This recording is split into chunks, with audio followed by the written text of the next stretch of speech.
เตือนภัยกลโกงมิจฉาชีพแล้วทานจะบ่ตกเป็นเหยื่อของมิจฉาชีพอีกต่อไป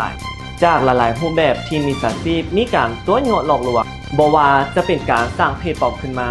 แล้วบอกว่าทานคือผู้โชคดีได้รับรางวัลรวมถึงการโพสต์ที่บอกว่ามีการสินโชคออนไลน์ได้รับรางวัลแบบง่ายๆหรือทานอาจจะพบเห็นกรณีที่มิจฉาชีพแอบอ้างชื่อเสียงบริษัทลาวโทรคมโดยการสร้างเพจปลอมขึ้นมาในการขายสินค้าในราคาถูกเหตุให้ทานเกิดการตัดสินใจซื้อแบบง่ายๆซึ่งรูปแบบการซื้อจะเป็นการกดซื้อผ่านลิงก์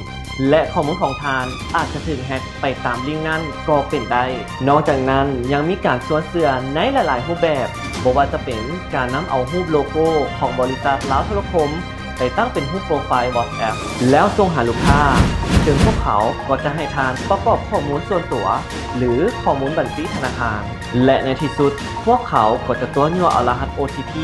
เพื่อให้เข้าบัญชีธนาคารของทานทั้งหมดนี้ก็คือกลโกงหลายๆรูปแบบของมิจฉาชีพถ้าหากทานให้ข้อมูลทั้งหมดเหล่านี้ 100%ทานก็จะตกเป็นเหยื่อของมิจฉาชีพอย่างแน่นอนถ้าทานบ่อยากตกเป็นเหยื่อของมิจฉาชีพสิ่งที่ทานจะต้องมีนั่นก็คือสติให้ทานคิดไว้เสมอว่ากรณีที่มีคนแปลกหน้าติดต่อหาทานบอกว่าจะเป็น2 ทางใดก็ตามให้ทานมีสติทุกครั้งและให้ทานมั่นใจได้ว่าทางลาวโทรคมจะบ่มีการแจ้งหาลูกค้าแบบข้างเทิงนี้อย่างแน่นอนในกรณีที่ทานเกิดความสงสัยหรือบ่มั่นใจให้ทานโทรติดต่อหา Contact Center 101ได้ตลอด24 ชั่วโมง